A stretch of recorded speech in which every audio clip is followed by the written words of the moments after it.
Siddhartha is the hero's journey from being the center of the world, from spiritual narcissism, from spiritual dogmas and superstitions, to the experiential wisdom of everything deserves to be the center of the world, to realizing that what he used to scorn at, thinking as non-spiritual and worldly, is just as divine as anything else. It is a beautifully painted poem in the form of a short novel. This is the best I could do without giving you spoilers. In a sense, it is the story of Buddha. In another sense, it really isn't the story of Buddha at all. I saw this book for the first time when my mother was reading it. My overtly intellectual parents were always obsessed with this book.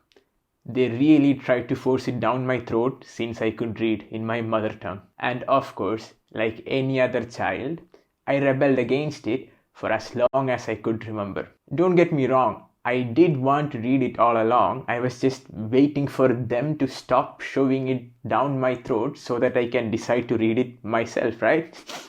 This has always been my relationship with authority, personally. If you really want me to put my heart into something, I have to decide it. And I'm sure a lot of people can relate. That's exactly why Siddhartha is a book that is relatable to many, regardless of their nationality or belief. Hermann Hesse was a Swiss-German author and painter. He was a problem child growing up, being sent to multiple boarding schools and even getting institutionalized for brief periods of time. He struggled a lot with authority. Now that I think about it, these could be what actually shaped his worldview or self-identity that is extremely related with individual freedom as opposed to submission to any authority. His parents and grandparents were Christian missionaries in India. Hermann Hesse did not spend long years in India other than his short trip to Ceylon, or what is now known as Sri Lanka. Most of Hesse's understanding and knowledge of Eastern spirituality, in a time when it was not really cool to be into this shit, came from books that were available on Hinduism and Buddhism in German language. In 1922, he said, "The way to India and China did not go by the way of railroads and ships. I had to find the magic bridges myself." Yeah, quite mystical, I guess. He's probably one of the really few Western writers whom I think really understood the ideas of samsara and nirvana and also managed to put it into words. Interestingly, after writing the first part of Siddhartha, Hesse gets a writer's block that almost derails Siddhartha, and he gets the help of Carl Jung, someone else who was influenced a lot by the oriental schools of thoughts. After a long period of psychotherapy sessions with Carl Jung, Hesse was finally able to come back and finish the second part of the Siddhartha. And you can really see the influence of Jungian ideas of dreams and the subconscious world in his second part of the book. What's really impressive for me is the fact that he does all of this while still maintaining a healthy amount of skepticism towards the way the East and West understands or interprets these abstract concepts of samsara and nirvana. Siddhartha is the story of a young Brahmin boy, or the son of a priest, who was being brought up learning about scriptures, rituals, chants, philosophy. In a nutshell, he was being molded to be a perfect Hindu priest. The hero's journey begins when he leaves the home and family to actually find out who he really is by testing different aspects of life, being a wandering monk, attaining spiritual powers, diving into the so-called worldly pleasures of sex, drugs and rock and roll. He even meets Gautama Buddha on his way. In the end of his journey, he is realizing the meaning or meaninglessness of trying to truly understand anything with the use of words. In the end, he is able to see the future, present and past in the same moment. So go ahead and read this book. It's not gonna disappoint you at all. From here on, it's for the people who already read the book or for the ones who are too lazy to read the book. Spoilers ahead. The Brahmin's son, the first chapter in the part 1. This is where we get to meet Siddhartha, the young, pious, handsome, intelligent, wise Siddhartha, who is loved by everyone, especially by his closest friend, Govinda. Even though he is bringing joy into everyone's life, he himself is not content with his life. He understands the ideas of Brahman and Atman and salvation and nirvana, but he does not experience it or feel it. He decides to leave his home and family, against their wish of course, joins the wandering monks who were passing through the village at that time, or samanas. Govinda, his loyal friend, joins him. They live with the wandering monks for years while becoming masters at many yogic practices, conquering the senses, defeating the desires of the body and mind, and yet Siddhartha is still not satisfied. He then hears about a spiritual teacher named Buddha and decides to find him, and Govinda of course follows him. After listening to Gautama Buddha, he realizes it's still not enough for Siddhartha, even though Buddha is the only one that comes close enough to what he actually desired from a teacher or a guru or master, I guess. And he leaves Buddha as well. But this time, Govinda stays behind. And what follows is probably my favorite chapter in this book, called Awakening. Usually what we mean by an awakening is waking up from the 9-to-5 world of running after money and the pleasures to something beyond that, maybe a journey inward. But here, the idea is actually really opposite to that. Siddhartha wakes up from being a slave to ideologies and authorities. He wakes up from suppressing and conquering his senses to freeing them and experiencing through them. Basically just finally chilling the fuck out for once. Siddhartha murmured as if to himself, "What is meditation? What is abandonment of the body? What is fasting? What is holding of the breath? It is flight from the ego. It is a brief breakout from the torture of ego. It is a brief numbing of the pain and the senselessness of life." The same fight, the same brief numbing is found by the ox driver at an inn when he drinks a few cups of rice wine or fermented coconut milk. He then no longer feels his self. He then no longer feels the pain of life. He then finds brief numbing. Asleep over his cup of rice wine, he finds what Siddhartha and Govinda find when they slip away from their bodies after long exercises and linger in the non-self. The next chapter of Siddhartha is called Kamala, and it's a common name for women in India.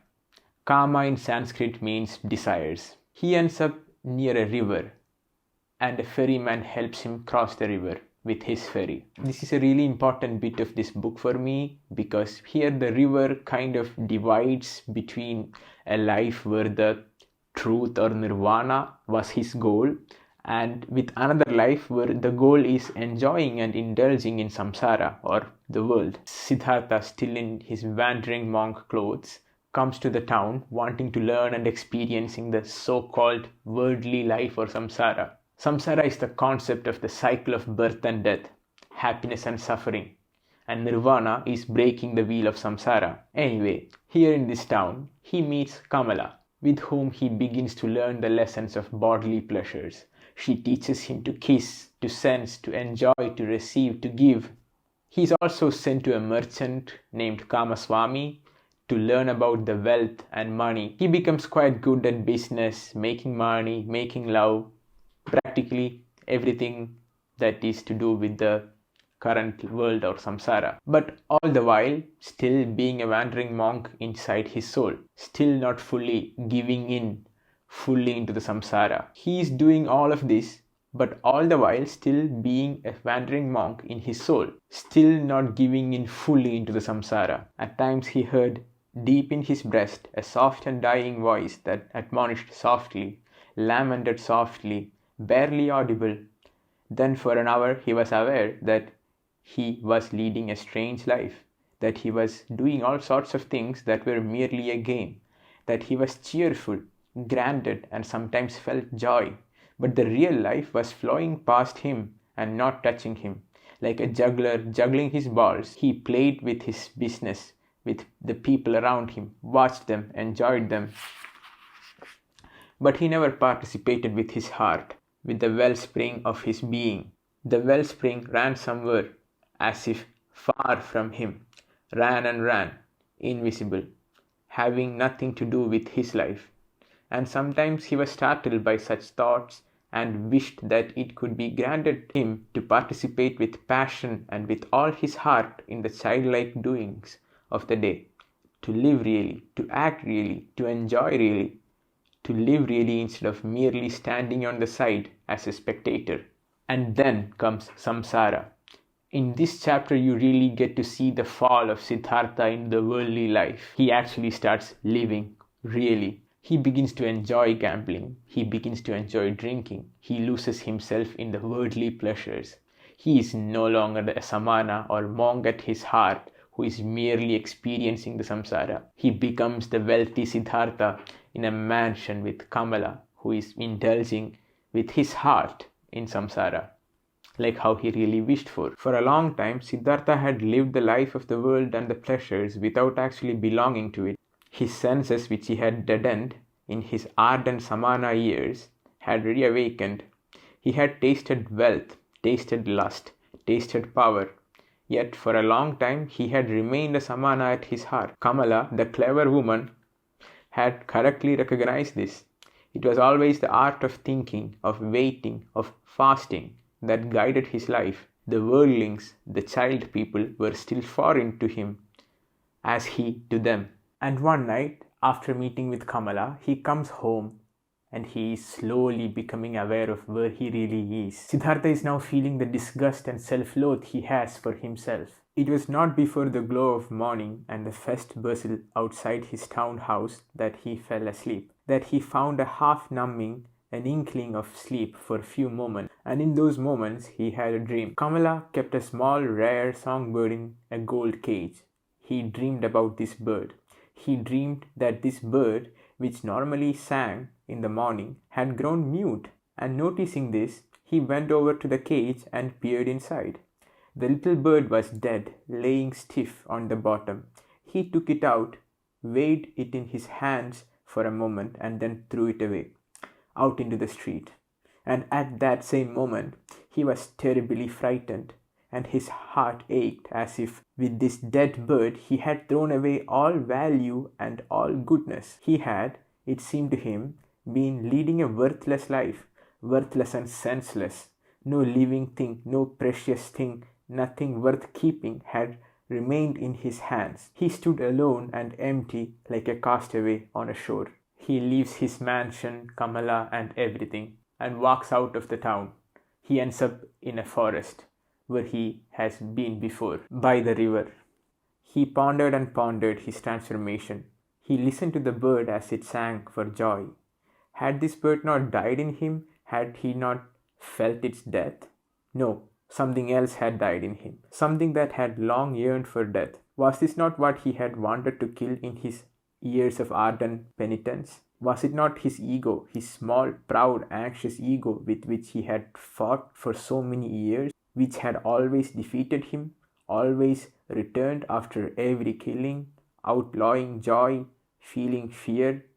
Was it not this which had finally found its death today, here in the forest, on this lovely river? Was it not because of this death that he was now like a child, so full of trust, so without fear, so full of joy? And now Siddhartha sensed why he as a Brahmin had vainly fought with his ego.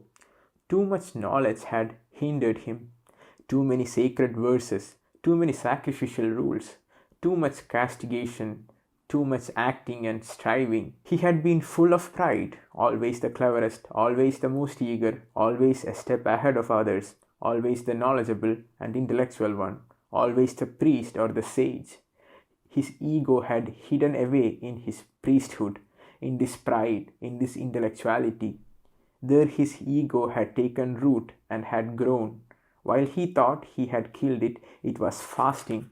But now he saw it, and saw that the secret voice had been right, that no teacher could have ever redeemed him. That was why he had had to go out into the world, losing himself in pleasure and power, in women and money, had had to become a merchant, a dicer, a drinker, a grasper, until the priest and the samana inside him were dead. That's why he had to keep enduring those ugly years, enduring the disgust, the emptiness, the meaninglessness of a bleak and lost life, to the end, to bitter despair, until Siddhartha the sensualist, Siddhartha the grasper, could die. He had died. A new Siddhartha had awoken from sleep. In the next chapter, Siddhartha meets the ferryman who helped him cross the river once, when he was still a monk on his way to the sensual world. He becomes an apprentice to the ferryman, learns how to take care of the boat, how to transport people. Above all, ferryman teaches him how to listen to the river, to the water. This ferryman's name is Vasudeva. Vasudeva stood up. "It is late," he said. "Let us go to bed. I cannot tell you what the other thing is, my friend. You will learn it. Perhaps you know it already. Look, I am no scholar. I do not know how to speak, nor do I understand how to think. I know only how to listen and to be pious. That is all I have ever learned. If I could talk and teach, I might be a sage. But I am only a ferryman, and my task is to ferry people across the river. I have ferried many across, thousands, and for all of them, my river has been nothing but a hindrance in their travels. They traveled for money and business, to weddings and on pilgrims, and the river was in their way, and the ferryman was there to get them swiftly across the hindrance. But for a few among those thousands, a very few, 4 or 5, the river was no hindrance. They heard its voice, they listened to it, and the river became sacred for them, as it is for me. Here, the river is the division between two lands, samsara and nirvana, and somehow everyone sees this division as a hindrance, while never stopping to listen to it, while never simply observing and listening to it, whilst never finding the beauty in it. At the same time, I feel that the river itself is the samsara, which Siddhartha was trying to flee from for so long, but later drowns as well. Kamala, on the other side, is now with a child of Siddhartha, whom Siddhartha never met or even knows exists. She opens up her mansion to the Buddhist monks, and she is now leaving her home with her son to meet Gautama Buddha, who is about to die soon. She reaches the river with her son and gets bitten by a snake. Siddhartha and the ferryman comes along to help her, and she dies in the hands of Siddhartha. After burning the body of Kamala, Siddhartha begins his life as a father to a rebellious teenager. Siddhartha indulged him and let him be. He honored his grief. Siddhartha understood that his son did not know him, that he could not love him as a father. He had felt rich and happy when the boy had come to him. But time flowed on, and since the boy remained foreign and displaying a proud and defiant heart, refusing to work, showing the old man no respect, robbing Vasudeva's fruit trees, Siddhartha began to realize that his son had brought no peace and happiness to him but sorrow and suffering. Still he loved him, and he cherished the sorrow and suffering of love more than joy and happiness without the boy. The young Siddhartha rebels against his father and leaves home one night. And Siddhartha now begins to go through what his father had to go through when he left home. Siddhartha slowly, with the silent, wordless help of Vasudeva, the ferryman, synchronizes with the samsara instead of trying to escape, accepts and lives and smiles with it instead of chasing nirvana. And Siddhartha now begins to go through what his father had to go through when he left home. And this is the greatest wisdom that words can ever offer you. And one day, Vasudeva, who for me is an embodiment of a real spiritual master, dissolves into the forest. Vasudeva was silently present when Siddhartha was making his move into the world of senses, freeing him across without ever judging him or guiding. He was there silently when Siddhartha comes back to the river. Vasudeva is never teaching Siddhartha of anything he doesn't already know. He simply existed by his side until Siddhartha needed him, never asking for anything in return. And when Siddhartha is ready, Vasudeva is slowly disappearing. In the last and final chapter, we see Govinda coming to see the ferryman without knowing it is Siddhartha. He came to the river, he asked the old man to ferry him across, and when they got out on the other side, "You show much goodness to us monks and pilgrims. You have ferried many of us across. Are not you too, ferryman, a seeker of the right path?" Siddhartha, smiling with his old eyes, said, Do you call yourself a seeker, O Venerable One? And yet you are well on in years and you wear the robe of Gautama's monks. It is true I am old, said Govinda, but I have not stopped seeking. Never will I stop seeking. This seems to be my destiny. You too, it seems to me, have sought. Will you say a word to me, honored one? Siddhartha said, What could I say to you, Venerable One? Perhaps that you are seeking too hard, that you seek so hard that you do not find? What do you mean? Asked Govinda. When someone seeks, said Siddhartha, then it easily happens that his eyes see only the thing that he seeks, and he is able to find nothing, to take in nothing, because he always thinks only about the thing he is seeking, because he has one goal, because he is obsessed with his goal. Seeking means having a goal, but finding means being free, being open, having no goal. You, Venerable One, may truly be a seeker, for in striving toward your goal, you fail to see certain things that are right under your nose. I do not fully understand, said Govinda. What do you mean by that?